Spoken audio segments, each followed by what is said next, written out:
দুনিয়ার যে কোনো প্রান্তে মানুষ থাকলে সেকেন্ডের মধ্যে যোগাযোগ করা যায়। আর তোমার আমার বাড়ির দরজায় আমার আম্মা ঘুমায়া রইল, আমার আব্বা ঘুমায়া রইল, আত্মীয় স্বজন ঘুমায়া রইল, কই আজ পর্যন্ত খবর দিতে পারে না,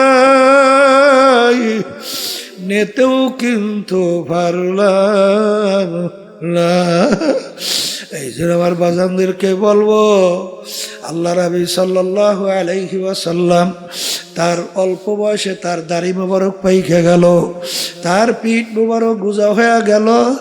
সাহাবায়ে কেরাম বলে, আল্লাহর রাসূল এত অল্প বয়সে আপনার দাড়ি মোবারক কেন পাকলো, কেন আপনার পিঠ মোবারক গুজা হলো?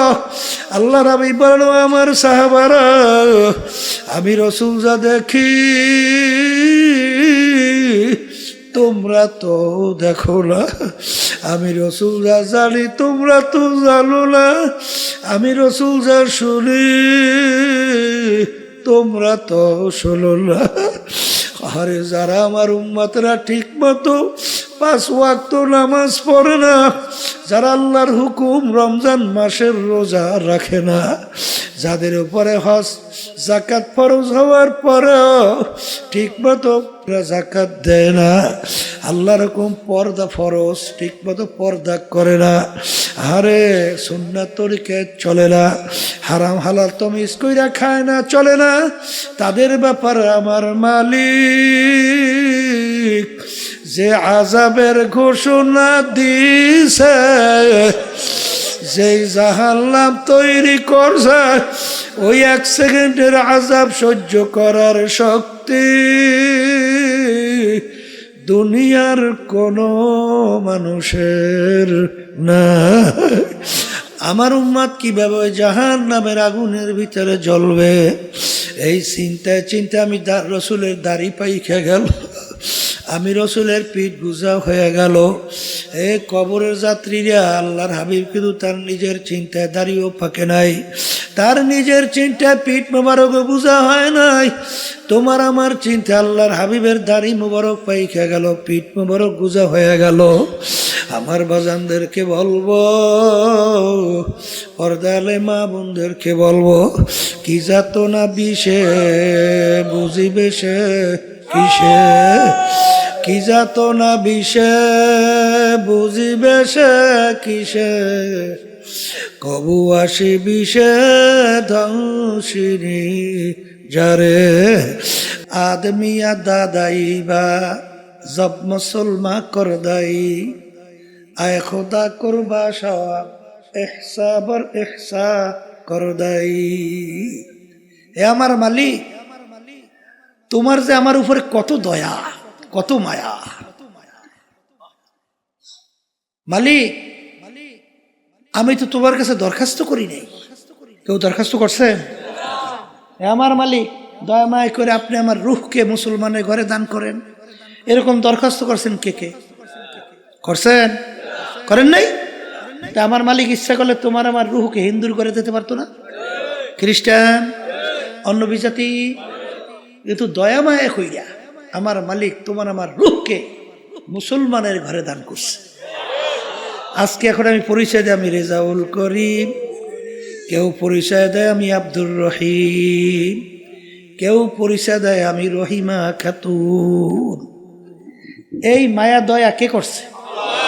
হ্যাঁ, এই একটা শুকরিয়া সেজদায় বলে কিয়ামত পর্যন্ত আদায় করেন তো, আদায় শেষ হবে? ওয়াইন তাউদ্দু নি'মাতাল্লাহি লা তুহসুহা। এই আল্লাহর বান্দা বান্দিরা, প্রতিটা ক্ষেত্রে সেকেন্ডে সেকেন্ডে আল্লাহর দয়া মায়া নেয়ামত তোমার আমার উপরে সর্বত্র, আমরা নেয়ামতের উপরে চলি। আমার মালিক তার নেয়ামত বাতার যদি 5 মিনিটের জন্য বন্ধ কইরা দেয়, বরমেয়া গিরি আর থাকবে না, সব বরমেয়া 5 মিনিট পর দেখবা সব লাশ হইয়া পইরে আছে। জেনে বলেন কথা ঠিক কি? এই যে বাতাস নেয়ামত আমরা ভোগ করতেছি, নেয়ামত কার? জোরে বলেন কার? আহা, কি শুকরিয়া আদায় করছো, কি শুকরিয়া। হ্যাঁ, কত অন্ধ মানুষ তোমার আমার সামনে হাত পাতে পয়সা চায় আর আফসোস করে আর বলে হুজুর আল্লাহ আমাকে দুইটা চক্ষু দেয় নাই, আমি তামাম দুনিয়াটা দেখি অন্ধকার। হুজুর টাকা দেবেন, চাউল কিনবো, ভাত পাক করে খাবো। বাজান যদি চক্ষু বন্ধ কইরা নিরিবিলি মুরাকাবা চিন্তা করো, আমার মালিক ইচ্ছা করলে তোমাকে আমাকে তো এরকম বন্ধ কইরা বানাইতে পারতো। আসতে পারতো? এই চক্ষু নেয়ামত কে দান করছে? কিন্তু এই চক্ষু নেয়ামত পাইয়া শুকরিয়া আদায় করেন? হ্যাঁ, বরঞ্চ অনেক অন্ধ, অন্ধ হওয়ার পরে আল্লাহর দরবারে শুকরিয়া আদায় করে, আমার মালিক তুমি আমায় অন্ধ করলে, তা তো কোনো দুঃখ নাই, অন্ধকারের মাঝে মালিক তোমায় জানো আমি খুঁজে খুঁজে পাই। আল্লাহু আকবার। এই চক্ষু নেয়ামত কে দান করছে? নেয়ামতের শুকরিয়া কি আদায় করছে? কত বোবা মানুষ তোমার আমার সামনে আওয়াও করিয়া চিল্লায়, ওর বুকে কত জ্বালা, আহারে ওর মনের ভাব প্রকাশ করতে পারে না। তোমাকে আমাকে আমার মালিক আল্লামাহুল বায়ান, তোমাকে আমাকে আমার মালিক কথা বলার শক্তি দান করলেন। এই কথা বলার শক্তি নেয়ামত কে দান করলো? আল্লাহু আকবার।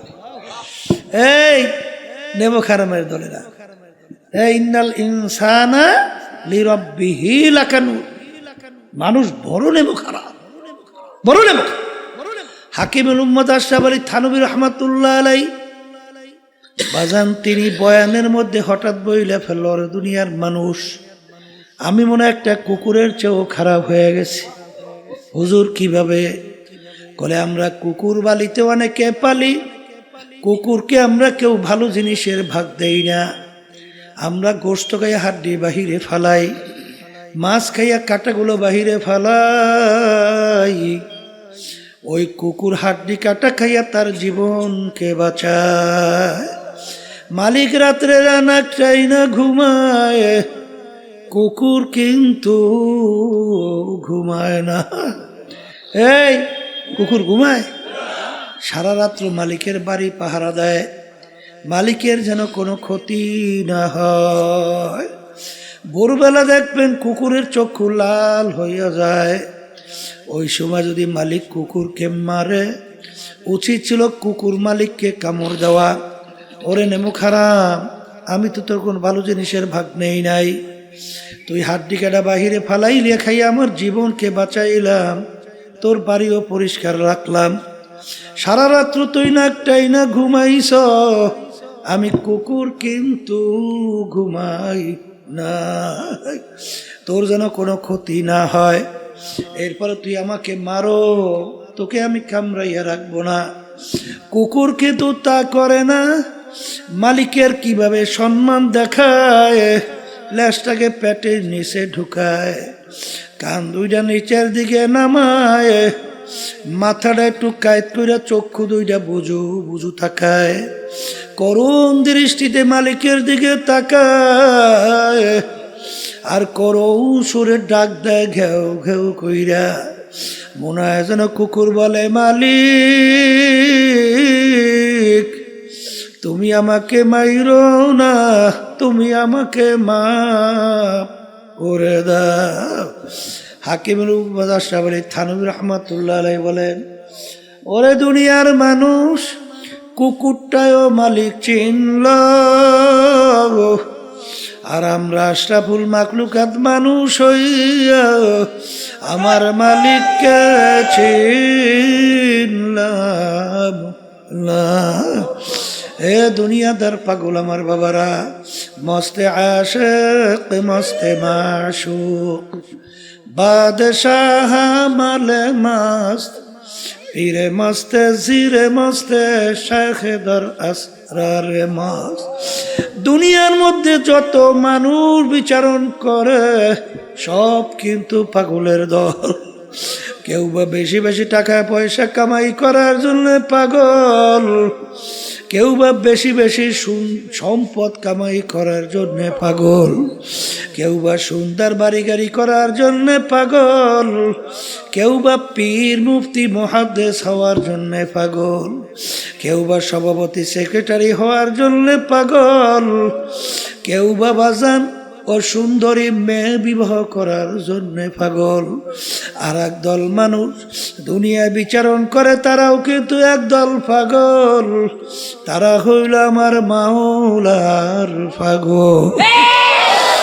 এ দুনিয়াদার পাগল, মাঝে মাঝে একটু চক্ষু বন্ধ করো, মোরাকাবা করো।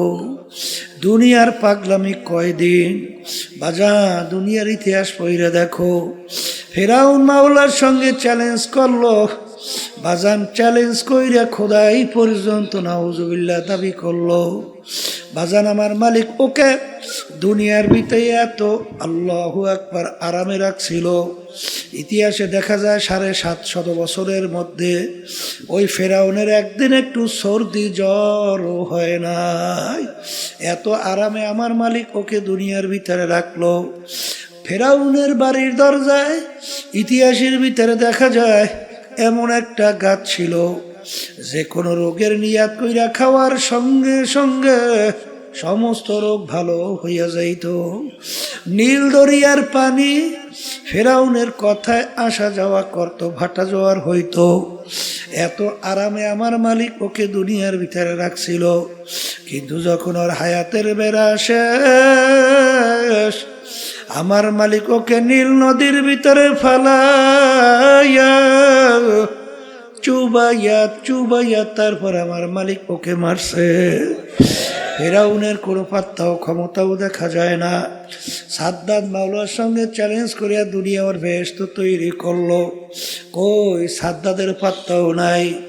নমরুদ মাওলার সঙ্গে চ্যালেঞ্জ করলো, তার খলিল ইব্রাহিমকে আগুনের ভিতরে ফেলাইলো, ঠ্যাং ভাঙ্গা মশা মাথার ভিতরে ঢুকাইয়া মাজান মাস্তক পাছার পাছার পিড়াইয়া শেষা পাশা কইরা মারলো। ওই বাজান বাজান নমরুদের কোনো পাত্তা পাওয়া যায় না। এ বাংলাদেশের মানুষ, বাংলাদেশের ইতিহাস তালাশ করলে দেখবা এই বাংলাদেশের অনেক দুনিয়ামুখী নেতা, তাদের হুঙ্কার মনে হয় বাংলার জমি থর থর করে কাঁপত। বাজান কোন আজকে যাই দেখো হাইকোর্টের মাজারের ভিতরে পইরা আছে একজন দিনদার আল্লাহওয়ালা নামাজি মানুষ, ওদের কবরের কাছে দিয়ে একটু সালামও দেয় না, বরঞ্চ বলছে বলে শয়তানটা মরছে ভালো হয়েছে। জোরে বলেন কথা ঠিক না বেঠে? এ দুনিয়াদার পাগল আমার বাবারা, এ পর্দার আড়ালের মা বোনেরা, কোন দুনিয়ার পিছনে পড়ছ? একটু মাঝে মাঝে দুনিয়া নিয়ে একটু চিন্তা করো। হাকিকত সে তো দুনিয়া বেখবর হ্যায়, দুনিয়া কি নুমাইশ পর নজর হ্যায়। বাজান আল্লাহ রসুল সাল্লাল্লাহু আলাইহি ওয়াসাল্লাম দুনিয়া এবং দুনিয়ার ক্ষমতা, দুনিয়ার সম্মান, দুনিয়ার যত সম্পদ, এই ব্যাপারে আল্লাহর হাবিব বলেন আর দুনিয়া জিফাতুন ওয়া তালিবুহা কিলা, দুনিয়াটা হলো একটা মরগের মতো। এ বুদ্ধিমান আমার বাবারা, এ পর্দার আড়ালের মা বোনেরা, বাজান একটা মরগের কি মূল্য আছে? কোনো মূল্য তো নাই, বরঞ্চ ফালাইয়া দেওয়ার জন্য ব্যস্ত। আল্লাহর হাবিব বলেন দুনিয়া এবং দুনিয়ার ভিতরে যত সম্পদ, আল্লাহর হাবিব বলেন একটা মরগের মতো, এর পিছনে যারা পড়বে আখিরাতের স্থায়ী জিন্দেগি ধ্বংস করবে। আল্লাহর হাবিব সাল্লাল্লাহু আলাইহি ওয়াসাল্লাম বলেন ওইগুলা হইল কুকুরের দল। এই জন্য বাজান সাহাবায়ে কেরামদের ইতিহাস পড়লে দেখবেন, আল্লাহ নবী সাল্লাল্লাহু আলাইহি ওয়াসাল্লাম ইতিহাস পড়লে দেখবেন, কাফেরেরা যখন দেখলো আরে আল্লাহর হাবিব সাল্লাল্লাহু আলাইহি ওয়াসাল্লাম কোনো ক্রমই তাদের অন্যায়ের প্রতিবাদে চুপ থাকে না, বরঞ্চ বিভিন্ন কায়দার লোক সব তার কাছে জড়ো হয়। কাফেররা একত্রিত হইয়া পরামর্শ কইরা আল্লাহর হাবিবের কাছে 3টা প্রস্তাব নিয়ে গেল। 1 নম্বর প্রশ্ন, মুহাম্মদ সাল্লাল্লাহু আলাইহি ওয়াসাল্লাম তুমি এক আল্লাহর উপরে ঈমান আনার দাওয়াত দাও, এতে আমাদের জন্য কোনো সমস্যা নাই। বর্তমানেও কিন্তু দেখবে এক শ্রেণী ইহুদি নাসারা খ্রিস্টান, ওরা কিন্তু আপনার ধর্মকর্ম পালন করার কোনো সমস্যা নাই, কিন্তু রাষ্ট্রীয় ব্যাপারে নজর রাখলে চোখ ঘুরতে উঠাইয়া দেয়। জোরে বলেন কথা ঠিক না বেঠি?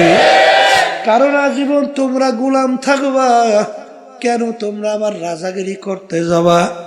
এই জন্য বাজানদেরকে বলবো, তুমি ওই যে কথা অন্যায় প্রতিবাদ যদি না করো, তাতে কিন্তু দেখবা বিজাতির ওই বিভিন্ন দুনিয়ামুখী রাজনীতি দল দেখবা তোমাকে হাদিয়া দেবে, সম্মান করবে, কিন্তু যখন ওদের অন্যায়ের প্রতিবাদে কথা বলবা তখন শুধু হাদিয়া তো দূরের কথা, সুযোগ পাইলে মাইরাও পালায়।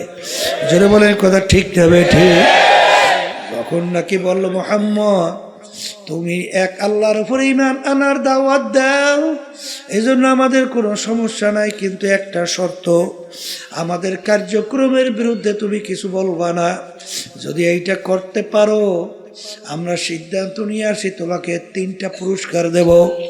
1 নম্বর পুরস্কার, অর্থাৎ তোমাকে আমরা আরবের ভিতরে সবচেয়ে বড় ধনী বানায়া দেব, আরবের ভিতরে সবচেয়ে সম্পদশালী বানায়া দেব।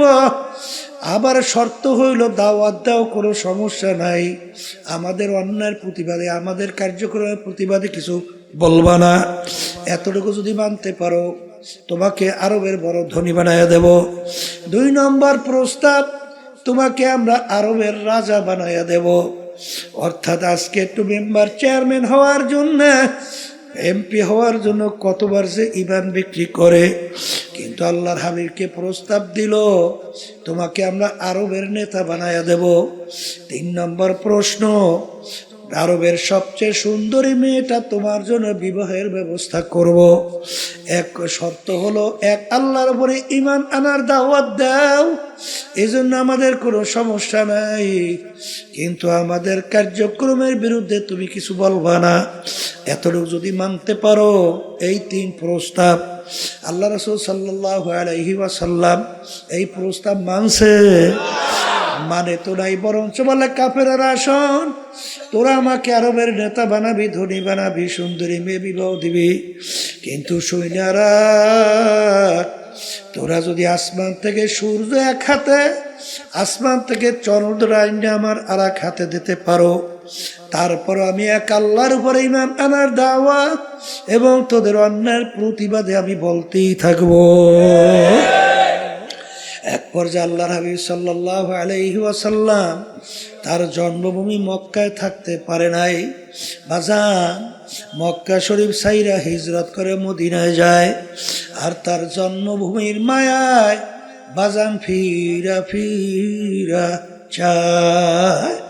বর্তমানে এক শ্রেণীর আছে, খুব দরবেশ হইছে, খুব নামাজি, খুব তাসবিহ জিকির করে, কিন্তু অন্যায়ের প্রতিবাদে মান রাআ মিনকুম মুনকারান ফালিয়ুগাইয়িরহু বিয়াদিহি ফাইন লাম ইয়াস্তাতি' ফাবিলিসানিহি ফাইন লাম ইয়াস্তাতি' ফাবিকলবিহি ওয়া যালিকা আযআফুল ঈমান। আল্লাহ নবী সাল্লাল্লাহু আলাইহি ওয়াসাল্লাম বলেন, অন্যায়ের প্রতিবাদে তোমার যদি শক্তি থাকে অন্যায়কে হাত দিয়ে ফিরাইয়া দাও, ওই পরিমাণ যদি শক্তি না থাকে মুখ দিয়ে বইলে অন্যায়কে ফিরাও, ওই পরিমাণ যদি শক্তি না থাকে মনে মনে পরিকল্পনা করতে থাকো কিভাবে অন্যায়কে ফিরানো যায়। এখানে কিন্তু অর্থ করে মনে মনে ঘৃণা করো, এটা সম্পূর্ণ একটা অযৌক্তিক ব্যাখ্যা। কারণ আগে বললাম ফিরাও, এখন মনে মনে ঘৃণা করো, এই শব্দটা কোথার থেকে আসলো? ফালিও গাইর হু বিয়াদিহি ফাইল্লাম ইয়াস্তাতি এভাবে লিসানিহি ফাইল্লাম ইয়াস্তাতি এভাবে কালবিহি ওয়াযালিকা যাফুল ঈমান। ঈমানের সঙ্গে সম্পর্ক বাজারে এক শ্রেণীর দরবেশ 24 ঘন্টা ইবাদতে লিপ্ত, তাহাজ্জুদে কামাই নাই। এই জন্য এক আল্লাহর ওলি বলেন, বুজুর্গি কি নেহি হামকো জরুরত, গোলাম আপনা বানা লে খোদায়া। এ আমার মালিক, আমার বুজুর্গি দরবেশি লাগবে না, তুমি দয়া মায়া করে তুমি আমাকে তোমার গোলাম হিসাবে কবুল করে না। আল্লাহর হাবিবকে বললেন 3টা প্রস্তাব। আরবের বড় ধনী, বড় নেতা, বাজান সুন্দরী মেয়ে বিবাহ। আল্লাহর হাবিব তো মানলেন না, বরং তার মক্কা জন্মভূমি ছাড়লেন, মদিনায় গেলেন। বাজান জন্মভূমির মায়ায় মক্কায় ফিরা ফিরা তাকাইলেন। ঠিক আমার বাজানদেরকে বলবো, আমরা যারা নায়েবে রাসূল দাবি করি, আল উলামা ওয়ারাসাতুল আম্বিয়া, নবী কিন্তু নাই, কোনোদিন আসবে না। আমরা হইল নবীর নায়েব, আমরা হইল নবীর ওয়ারিস, ইলমের ওয়ারিস কিয়ামত পর্যন্ত থাকবে। বাজান মা আতাকুমুর রাসূলু ফাখুযুহু ওয়া মা নাহাকুম আনহু ফান্তাহু। আল্লাহ রাবি যা কিছু নিয়ে আসছেন পুরাপুরি আঁকড়াইয়া ধরা লাগবে, যার থেকে নিষেধ করছেন পুরাপুরি ফেরা লাগবে। এই জন্য আমার ভাইদেরকে বলবো, আল্লাহর হাবিব সাল্লাল্লাহু আলাইহি ওয়াসাল্লামের মৌলিক 4টা কাজ ছিল। যারা বলেন কয়টা? 1 নম্বর মুখস্থ করেন দাওয়াত, 2 নম্বর মুখস্থ করেন তালিম, 3 নম্বর মুখস্থ করেন তাজকিয়া নফস, 4 নম্বরে জিহাদ। বাজান দাওয়াতও লাগবে, তালিমও লাগবে, তাজকিয়া নফসও লাগবে, জিহাদও লাগবে। দিন কিন্তু পরিপূর্ণ, বাড়তি কমতি আর কোনো দিক নাই, আর আসবেও না, পরিবর্তনও হবে না। আমার আব্বাজান রহমাতুল্লাহ আলাইহি চরমনায় জমিনে ঘুমাইয়া আছেন। আমার আব্বাজান বলতেন, বাজান রে, আমার মালিক বলছেন, ওয়ালা তামুতুন্না ইল্লা ওয়া আনতুম মুসলিমুন, খবরদার তোমরা মুসলমান না হইয়া কেউ মরিও না। মুসলমান কাকে বলে? বুয়াদ গরদান নেহাদান এনানে খোদ বাদস্তে খাজাদাদা। ঘোড়ার মুখে যখন লাগাম লাগায়, লাগাম লাগাইয়া যখন লাগাম সাওয়ারি হাতে ছাড়ে, ঘোড়ার নিজের ব্যক্তিগত বুদ্ধি চালাকি আর চলবে না। সাওয়ারি যেভাবে চালায় ওইভাবে চলার নামই হইল লাগাম লাগানো। এ কবরের যাত্রীরা, হে পর্দার আড়ালের মা বোনেরা, আমরা মুসলমান কালিমা পড়ছি লা ইলাহা ইল্লাল্লাহু মুহাম্মাদুর রাসূলুল্লাহ, লা মাতলুবা ইল্লাল্লাহ, লা মাহবুবা ইল্লাল্লাহ, লা মাশুকা ইল্লাল্লাহ, লা ইলাহা ইল্লাল্লাহু মুহাম্মাদুর রাসূলুল্লাহ। हर तमन्ना दिल से रुखसत हो गई, हर तमन्ना दिल से रुखसत हो गई, अब तो आजा अब तो खिलवत आ गई। ए दुनियादार पागल, কলব থেকে গায়রুল্লাহকে ফালাও, লা মাকসুদা ইল্লাল্লাহ, লা মাহবুবা ইল্লাল্লাহ। লাভ হইলে যখন ডান দিকে মাথা ঘুরাও, বাজান আল্লাহু আকবার। কারি ইব্রাহিম সাহেব রহমাতুল্লাহ আলাইহি তিনি বলতেন, বাজান যখন লাভ হইলে মাথা ডানে ঘুরাও, তখন খেয়াল করো কলব থেকে সমস্ত গায়রুল্লাহকে ফেলাম, গায়রুল্লাহকে ফালাইয়া দিতেছি। নাই নাই নাই, আমার পীরগিরি নাই, আমার মুহাদ্দিসগিরি নাই, আমার মুফতিগিরি নাই, আমার মুহতামিগিরি নাই, আমার ইমামগিরি নাই, আমার খতিবগিরি নাই, আমার মেম্বারগিরি নাই, আমার চেয়ারম্যানগিরি নাই, আমার জমিদারগিরি নাই, বংশের গরম নাই, টাকার গরম নাই, শিক্ষার গরম নাই, নাই নাই নাই নাই, আল্লাহ বাদে কেহ মাবুদ নাই। हर तमन्ना दिल से रुखसत हो गई, अब तो अब तो खिलवत आ गई, फसाओ फतरा इदिन कशफल गुबारो, अफरसु तहतर जुल काम हमारो। এ দুনিয়াদার পাগল আমার বাবারা, আজকে চক্ষু খোলা দুনিয়া, আমি পরিচয় দেয় আমি কি, কেউ পরিচয় দেয় আমি চেয়ারম্যান, আমি মেম্বার, আমি এমপি মিনিস্টার, আমি অমুক টমুক সমুক, আমি টাকার ক্ষম, আমি অমুক অমুক, আরে আমি অমুক বংশের, আমি মাতুব্বার, আমি সর্দার, আমি অমুক। এই পরিচয় কয়দিন দুনিয়াতে চলবে? যে কয়দিন চক্ষু দুইটা দুনিয়ায় খোলা থাকবে সেই কয়দিন পরিচয় চলবে। যেদিন তোমার বাড়ির পাশের মসজিদের মাইকে ঘোষণা হইতে থাকবে, বাড়িওয়ালা নাই রে বাড়ি,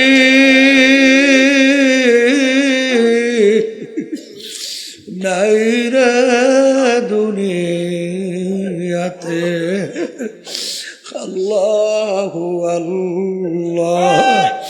এখন তাকাইয়া দেখো, কই তোমার টাকার গরম, কই তোমার ক্ষমতার গরম, কই তোমার বংশের গরম? তোর কই নেই যে এই পাশের বাইক দূরের বাইক একরকমের শব্দ রাখতে বলি নাই? বারবার দূরের সাথে এত বাড়াও কর, এই এত বাড়াস ফাজিল কোথাকার, বয়ানি করতে দেয় না, আবার একের কমাইস না, এই পাশে শব্দ বাড়া, একরকমের শব্দ রাখতে বলি নাই, ফাজিল কোথাকার তখন। আল্লাহু আল্লাহ। এ কবরের যাত্রীরা, পর্দার আড়ালের মা বোনেরা, দুনিয়ার জিন্দেগি কিন্তু একটাই বাজান। একবার যদি কেউ কবরে যাইয়া ঠইয়া বসো, আর দ্বিতীয়বার দুনিয়াতে আসে আপিল কইরা জিতবার কিন্তু আর আশা নাই। এ কবরের যাত্রীরা বাজান, আমি আপনাদের সামনে প্রথম আয়াত শরীফ তেলাওয়াত করছিলাম। আয়াতের ভিতরে আমার মালিক বলে, আমি 18,000 কম বেশি মাখলুকাত সৃষ্টি করছি, এর ভিতরে 2টা মাখলুকাত সৃষ্টি করলাম কেন? মানুষ এবং জিন। এই 2টা মাখলুকাত আমি সৃষ্টি করলাম একমাত্র আমার ইবাদতের জন্য। সবাই বলি সুবহানাল্লাহ। এ কবরের যাত্রীরা, মালিক আমাদেরকে বানাইছেন তার ইবাদতের জন্য। এখন বলতে পারেন, হুজুর অন্যান্য মাখলুকাতগুলো আমার মালিক কেন বানাইলেন? আমার মালিক অন্য আয়াতে বলেন, ওয়া খুলিকা লাকুম মা ফিল আরদি জামিআ, অন্যান্য মাখলুকাতগুলো আমি বানাইছি তোমাদের জন্য। এ কবরের যাত্রীরা, এ পর্দার আড়ালের মা বোনেরা, বাজার সূর্য আমাদের মানুষের দরকার আছে না নাই? একটা মানুষ যদি দুনিয়ায় না থাকে, সূর্যের কিন্তু কিছু আসে যায় না। বাজান গাছ আমাদের দরকার আছে না নাই? মাছ আমাদের দরকার আছে না নাই? গরু আমাদের দরকার আছে না নাই? একটা মানুষ দুনিয়ায় না থাকলে গরুর কিন্তু কিছু আসে যায় না, মাছের কিন্তু কিছু আসে যায় না, সব বানাইলেন মালিক আমাদের জন্য, আমাদেরকে মালিক বানাইলেন তার ইবাদতের জন্য। বাজান ইবাদত একটা আরবি শব্দ, বাংলা অর্থ হলো মালিকের হুকুম অনুযায়ী চলা। মালিকের হুকুম অনুযায়ী চলার নাম কি? এ আল্লাহর বান্দারা, পর্দায় মা বোনেরা, আমার মালিকের হুকুম প্রতিটা মানুষের ব্যক্তিগত জীবনে আছে না নাই? এ জোরে বলো, আছে না নাই? আমার মালিকের হুকুম প্রতিটা মানুষের বাজান পারিবারিক জীবনে আছে না নাই? বাজান সামাজিক জীবনে আছে না নাই? কামাইয়ের ব্যাপারে আছে না নাই? খরচের ব্যাপারে আছে না নাই? রাজনৈতিক জীবনে মনে হয় নাই? এখানেও আছে। এক শ্রেণীর বর্তমানে কিন্তু তারা বলে আমরা রাজনীতি করি না। হ্যাঁ, তবে মানব রচিত কুফরি তন্ত্র মন্ত্র এই রাজনীতি করি না এটা বললে ঠিক আছে। কিন্তু বাজান রে, আল্লাহ নবী সাল্লাল্লাহু আলাইহি ওয়াসাল্লাম তিনি কিন্তু রাষ্ট্রপ্রধান ছিলেন কি ছিলেন না? তিনি কোন নীতি আদর্শ অনুযায়ী রাষ্ট্র চালাইছে? কি? আল্লাহর নীতি আদর্শ অনুযায়ী। এই কথা ঠিক না বেঠি?